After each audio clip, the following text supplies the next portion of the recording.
For over 50 years, people have come to see the Sharks play. Talent, skill, speed, intelligence, elite-level athleticism. That's not these guys. Biased, one-eyed, opinionated. More often wrong than right.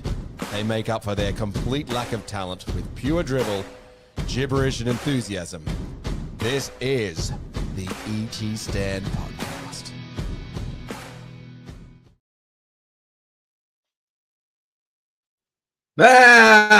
Thanks for joining us. This is the E.T. Stand, the Cronulla Sharks fans podcast that lets us talk into the football of the off-season. We might be in an echo chamber, Franco. Maybe. I'm hearing you. Maybe. Could be. Who knows?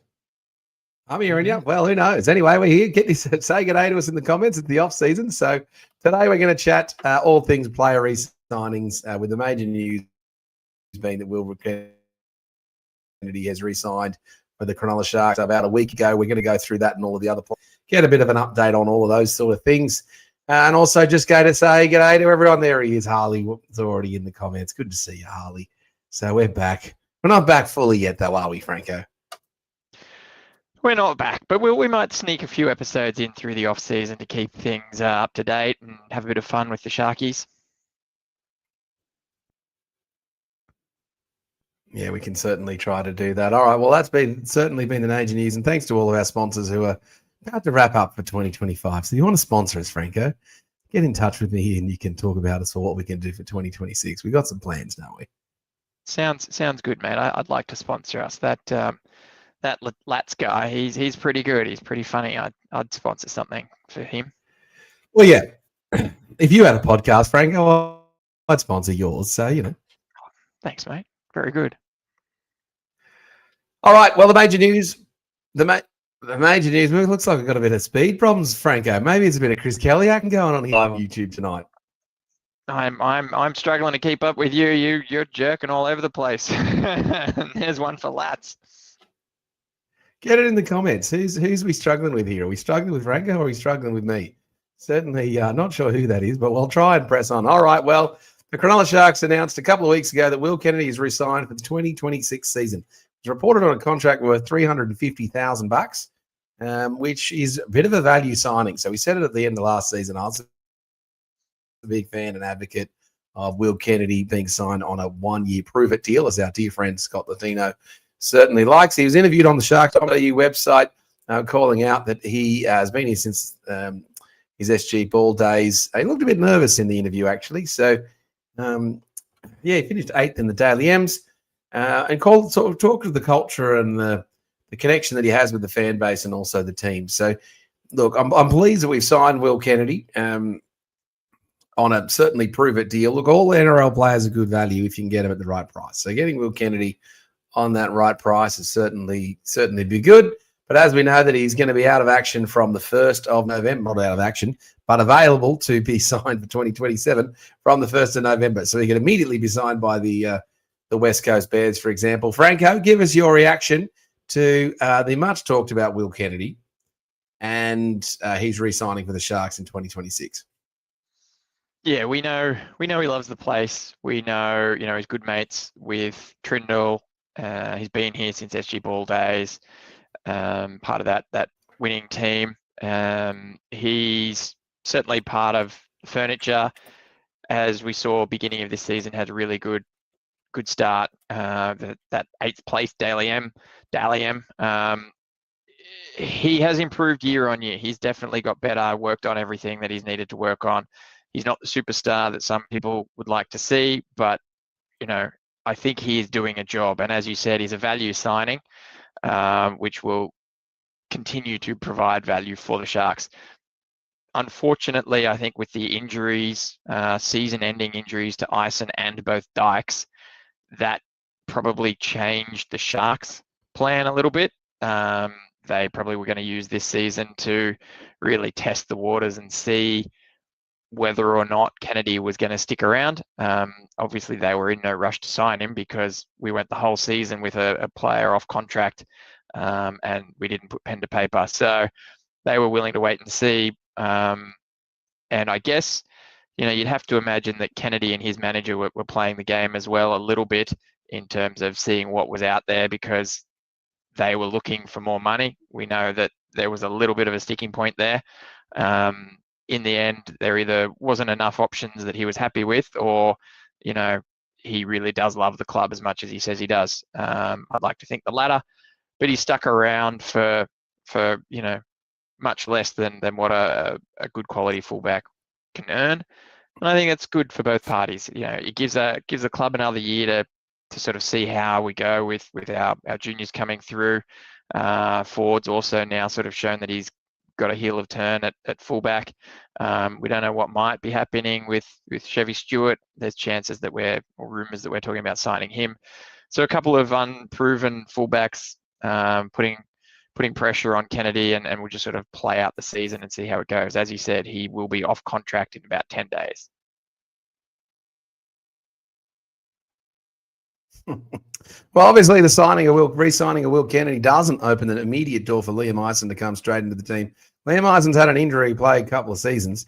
He had that one match where he was fighting with Kyle Felt and got manhandled, and it wasn't the greatest look for him and performance from Liam Eisen.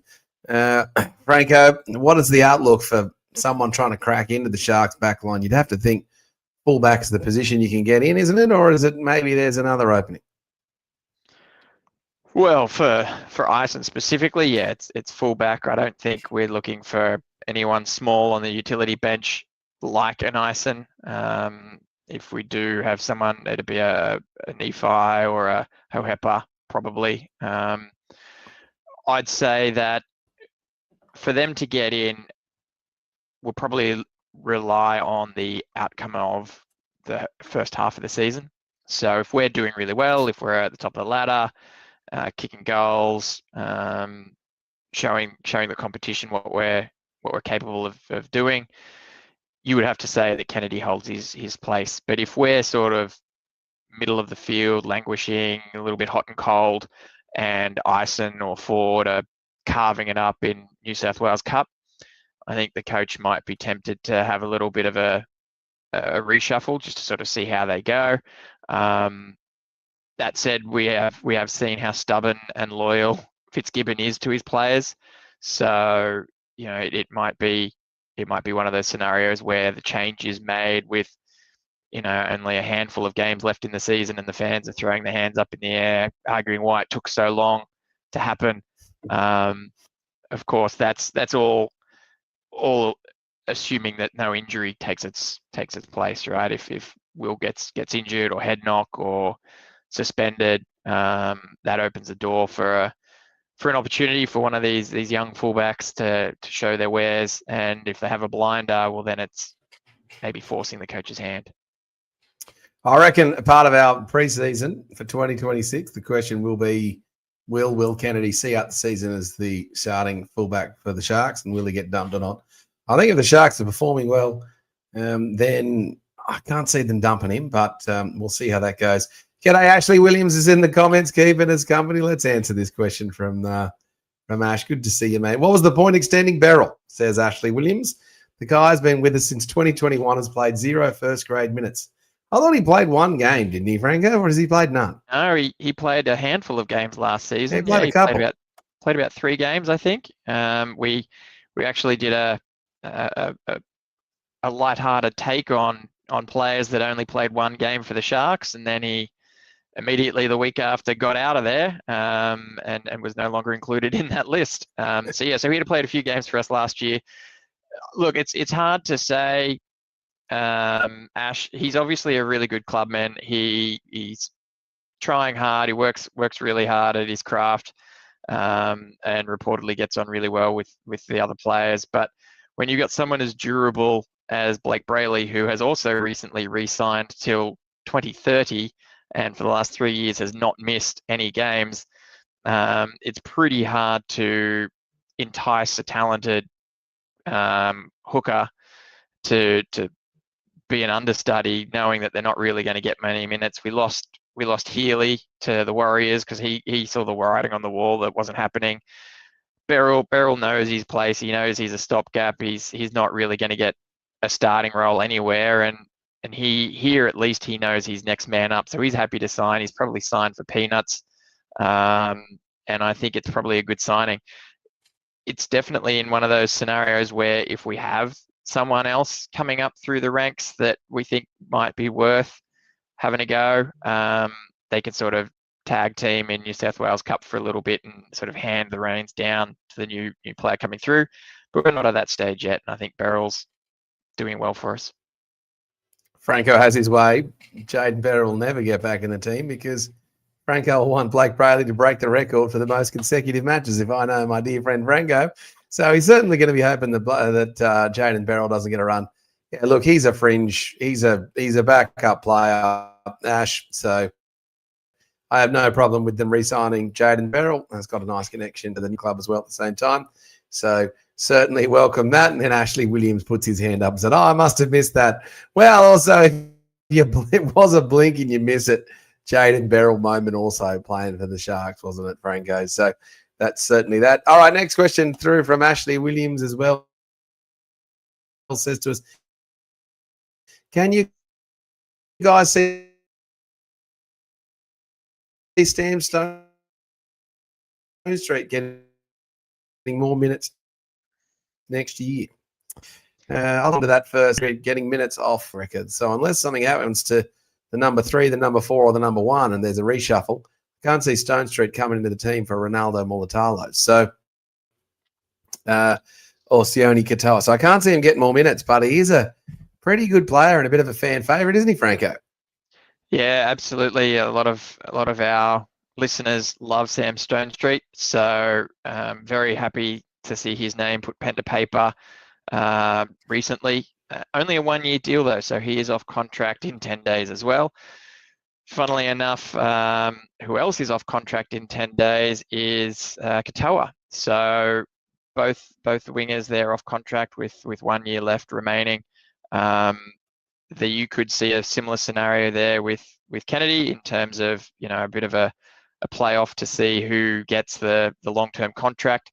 We know Stone Street is ready for first grade and he wants more. I do feel as though if he doesn't get that, he's probably not signing another contract with the Sharks next year, and we'll have to wave him goodbye. The pressure he puts on Bears could be. Yep. It'd be a shame. Obviously, he's a junior. I thought Ronaldo. So looking at this zero tackle link here, which I'll go. Sorry, Franco. No, that's all right, mate. Obviously, there's a lag causing a bit of trouble with us. I was just saying that yeah, it's obviously going to come down to maybe one of the two of them sticking around past that. I heard you talk about Mulatalo. Yes, he re-signed about halfway through the season. He's signed up till 2028, but it's Katoa that's off contract 1st of November. He's only signed this for 2026. Got it. Nash Williams confirms. Yeah, the internet isn't the best. Sorry, guys. I'm moving house soon, so pretty sure it's me with the Chris Kelly-like internet. So I'll get Franco over to my house, to my new place, to fix that up and make sure. So when I have the new place, there'll be a few fun things with the podcast too. All righty. Other player moments. There was Blake Hosking also was announced as re-signing. Franco, what can you tell us about him? Yeah, he's a back rower lock. He's been with us sort of since SG Ball days. He won Coach's Player of the Year award. Hard toiler, works well. Unfortunately, we've got a lot of young sort of back rowers locks coming through, and we also have pretty good back rower locks in first grade. So I do feel sorry for these kids coming through our grades that are showing a bit of promise in that role. It's a log jam there for the Sharks, unfortunately, or fortunately, I suppose. I shouldn't be upset that we've got really good players in a certain position. But yeah, he's been signed for another 1 year. Ply his trade in New South Wales Cup and see what he can do. Franco, other players that are off contract on the 1st of November. So just a refresher for everyone, if they're off contract for 1st of November, means they're signed with the Sharks for 2026, but it means they're free to negotiate for the 2027 season. So we could see a spate of signings. It could be Cam McInnes. It could be Sam Stonestreet. It could be Katawa. It could be any of these guys that are off contract for the end of 2026 or free to negotiate and announce new teams in 2027. Wouldn't surprise me if we expected, if some of that did happen. Franco, who else is floating around, and what are you expecting on this 1st of November date, if anything, relating to the Sharks? So, yeah, we also re-signed a couple of other guys for 1 year on 1 year deals, which was Nephi Peru, Billy Burns, big cult favorite towards the end of the season. Billy Burns signed on for a 1 year extension. Before this season, Tapua signed for 2 years. So this will be his 2nd year in 2026. So he's also off contract in 10 days. So those 3 are off contract. Obviously, Billy Burns will be closely monitored. We've also got Chris Vela. You mentioned Cam McInnes. There's Toby Rudolph, Siosifa Talakai, and Jesse Ramian are all off contract. I think Colhoun is also off contract. There's a few of them. So there's a few big names there that we'll want to try and talk to and make sure we lock down. I know there were rumours about Talakai being allowed to go for a walk. Hamlin Ueli is another 2026, so off contract in 10 days. He's also been rumoured to be shown the door. I think he had a bit of promise towards the back end of the season, so he's sort of lifting.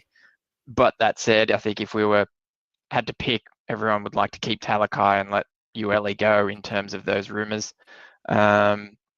Personally, I think we've re-signed Gabriel till 2027, so he's obviously in the future for the Sharks. With Ramian off contract, I'd probably be not really offering him a second contract unless he absolutely started blitzing it this year, because he's been hot and cold for a while now and hasn't really made much of an improve. The idea of a reset has been, look, Sharks fans, I know we get frustrated with all the players at times. So I've kind of gone a 180 on this. People say, I've gone a 360. Well, if you go a 360, you just turn around and you keep going the same way, don't you, Franco? So therefore, it's got to be a 180. So I actually like the idea of the Sharks keeping the same team together. I think it builds continuity. I think it builds togetherness. You just got to get these players at the right price. But you can just feel there might be an exodus of 1 or 2 guys coming along, and this team that's been together for so long might still be there. But surely, look, if you're ranking them in order, you can't lose Talakai. We just can't. Can we, Franco? No, certainly not. He provides so much utility and can be such a great starter as well. So he's very important for us. All right. Any other player re-signings or any commentaries before I talk to you about the rumoured 5 players that we're looking at signing? Yeah, well, we obviously re-signed Cale Iro, who's had a pretty good start to his career, so he's locked down till 2029. We mentioned Blake Brayley earlier, 2030, so he is now locked up for the longest term in terms of the Sharks, so he's going to be with us past, theoretically, Nico Hines and AFB, who are signed till 2029 previously. So he's the furthest one down the line. Tommy Hazleton was re-signed for 2028, as well as another young promising centre, Preston Laney-Sietu. So there's obviously, in addition to signing some of the established stars, we've got some of those younger promising juniors coming through the pathways, which is sort of why, I do agree with you that while we're making top 4 and preliminary finals, we don't want to change too much, but you can do a bit of tweaking and tinkering, I think, to try and take you to that next step and look for that weak link. I know a lot of people are looking at fullbacks, so that's certainly going to be under the microscope. And then you've got, I think, the centres as well, in terms of Ramian sort of is another big question mark. Talking of fullback and centre, someone who can play in those positions quite well and has filled in for us through the season, both in New South Wales Cup and first grade, Moini Hiroti is unsigned as of now. So come 1st of November, He is unemployed. So there was Doesn't even get to use the gym. Yeah, the discussions of him turning down Flano and the Dragons because he wants to try and work for a first grade position at Sharks. He's now got nothing. Come on, Sharks. You got to look after Hiroti. They'll re-sign Hiroti. I hope they do. They'll re-sign Hiroti. I think we just don't, sometimes being so close to it, we expect the signings to work the same way as re-signing Nico Hines or, Braden Trindle or any of these top guys. But when you're more fringe, they're going to let it go sail closer to the wind, I think. So, but we love Moeen Hiroti on this show. One of the all-time favourites, certainly here. All right, now on what was it? Zero Tackle. Zero Tackle listed 5 players, Franco, that they thought that the Sharks were possibly looking at signing. So it was Josh Curran from the Canterbury Bulldogs, who's an edge, back row, a lock, can also play middle. Trey Fuller, who's a fullback or utility back. Scotty Sorensen, who the Sharks fans would be familiar with. I can't say I know much about Xavier Vaya from the Melbourne Storm. And then the last one, which was met with absolute disdain and just anguish, was Dylan Walker has been touted as a possible signing for the Sharks. Now, if you do want to be kept abreast of the current Cronulla Sharks news in the off-season, because there's not much NRL stuff happening, do join the Discord channel. It's the best way to be kept up to date of all the Cronulla Sharks fans carry on. It is linked in the description of this video and also this audio recording. So you can go grab that. Franco and all of the crew are there as well. You can chat with us about various things in the off-season. You can see a whole bunch of people teasing me about Evangelos Marinakis and Ange Postecoglou. You can see my reaction to Nottingham Forest up there.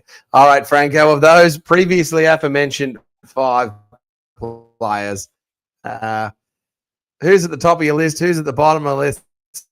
And who are you, like the 3 in the middle? You're like, meh. I would pretty much put a line through all of them, I suppose. Look, that's obviously a wish list or a press article. It's nothing from the club. Obviously, Dylan Walker is a no. Josh Curran is a no. I think he's a bit of a talented player, but a bit of a toiler. Scott Sorensen, junior, local junior. I've heard him mentioned as a plotter while he was with us, played with the Sharks, went to Canberra, came back to the Sharks, had a couple of good games, moved to the Panthers and was part of their dynasty. So you could almost argue he's the most successful Sharks junior in history with 4 premiership rings. Then you've got, I don't think you'd bring him back. He's pretty old. And we don't really need back rowers. We're pretty stocked in that role, so no. Xavier VAR, he is he's a young prop at the Roosters, so I don't know if, again, this is information coming from a press site, so probably no inside knowledge there, but you'd have to assume that Fitzy does have some kind of connection still with the Roosters and an understanding of their pathway players. Xavier VAR Roosters, there you go. You're right. Jeez, he's that unknown when I went and quickly searched and said Melbourne Storm. I'm killing it with the research, aren't I, Franco? You're doing well, mate. Just all over it. So a good young prop certainly wouldn't go astray. He'd have to be biding his time with us, though. He doesn't just walk up starts. So if that's okay, then sure, he'd be battling with someone like Tapua. So none of those names are anything we want or need. Like I said, there's only a one nice to have. What do we need? List. Well, maybe a fullback, maybe a center. Maybe a fullback, maybe a halfback. Daly Cherry Evans, get him in there. Shots fired. Yeah, that was a fun rumor for a minute, wasn't it? Wasn't it? Literally got killed on the show. David, no, we're not signing him. I don't know where that came from. Hasn't even signed anywhere yet, Daly Cherry Evans. It just seems odd and unusual behaviour, doesn't it? It's very weird. I mean, it works for the character, though, doesn't it? Yeah, it's weird. Yeah. Anyway, It's not our weird. problem. It'll be good to watch what happens there, and you know what? Mm.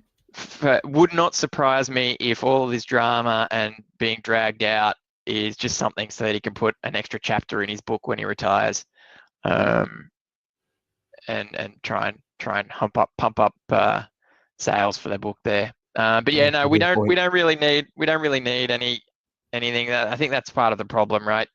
Everyone likes to see a flashy new signing. We got Adam Fanua-Blake, who is an absolute monster, Dally M prop of the year. Very exciting that we got him. Great to see him in our team. But look what happened. We were preliminary finalists last year. We're preliminary finals this year. So with or without him, we sort of got to the same spot. I think we've got to look at that and say, well, you know, where do we tinker? You know, we've got a pretty good engine room. We're fairly talented across the park. So what do we need? You hear the press sort of talk about X Factor. We need a junior, Franco. Well, we've got some juniors. We need up and coming players to come in and Valentine be homes given it a up. chance. We need them to be given a chance. So unless we lose someone, there's not many choices there. That's why Who was the last shark in reserve grade? Franco, who was the last shark in reserve grade or in the juniors? It was just absolutely lighting it up, so much so that they could not be resisted. Kaoliro, maybe? Valentine? As in being promoted, or as in getting an opportunity and grabbing it with both hands? Being promoted and just forcing their way in because they were just too good. I guess you could argue that Colquhoun is that player. You know, he's a Sharks junior, came through the ranks, through the pathways, and when fit, is in the squad. He's playing. He's battled ACLs, injuries. When he's injured, he's out. But when he's fit, he's straight in the team, and he was the first man picked when McInnes was dropped through injury. He's got a lock, so he's not the flashy player that you wanted in that answer, but he fits the bill. He's a Sharks junior, knocking the door down, and as soon as he's available, the coach picks him.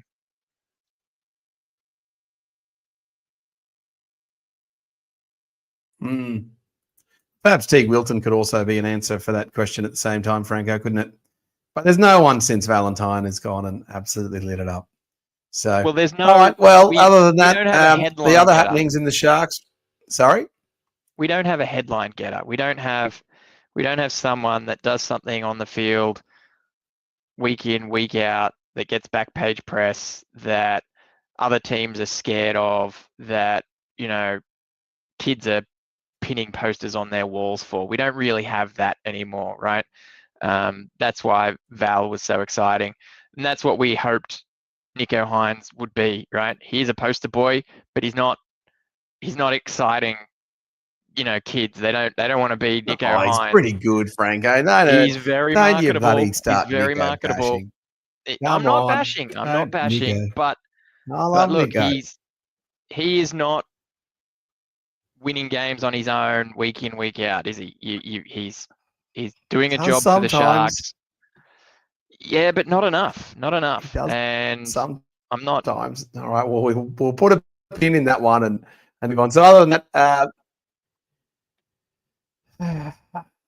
it'd be Oh goodness me. All right. Well, look. Other key happenings for the Sharkies right now. Blake Bradley hasn't quite cracked into the Australian team yet. There was a good article on Britton Nickera and tying his family to his New Zealand heritage.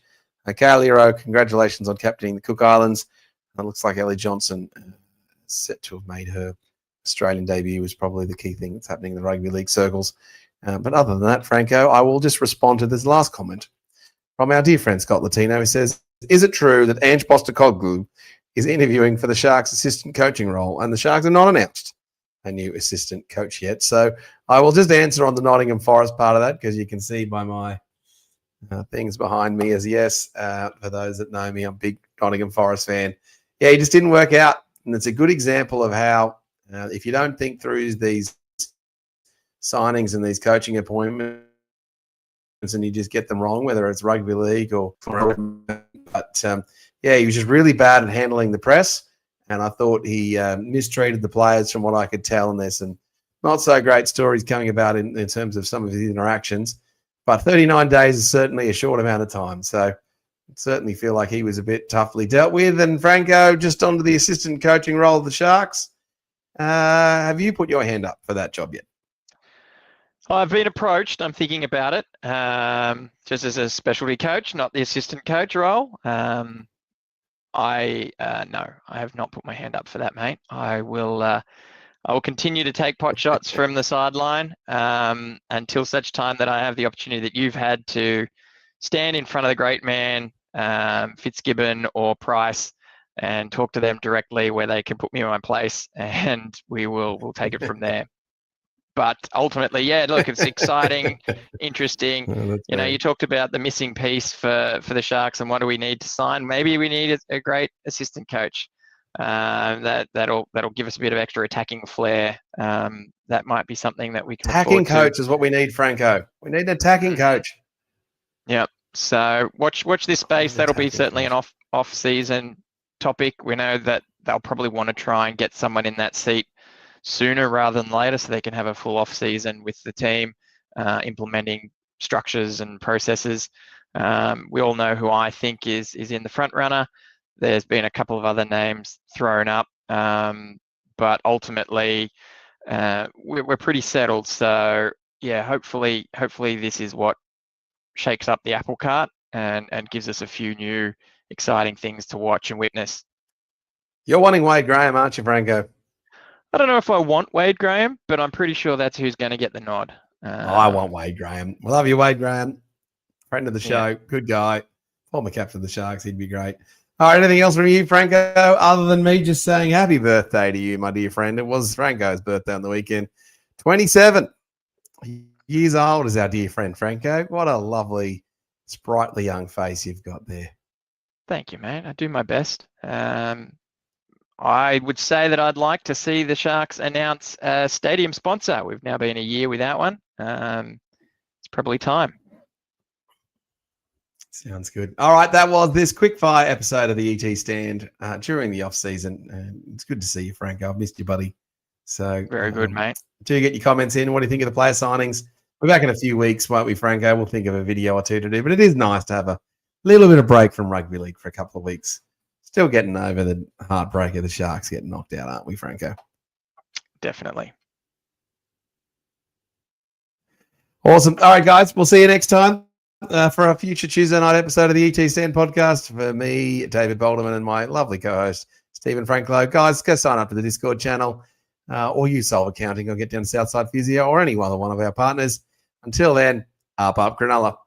For over 50 years, people have come to see the Sharks play. Talent, skill, speed, intelligence, elite level athleticism. That's not these guys. Biased, one-eyed, opinionated, more often wrong than right. They make up for their complete lack of talent with pure dribble, gibberish, and enthusiasm. This is the ET Stand Podcast.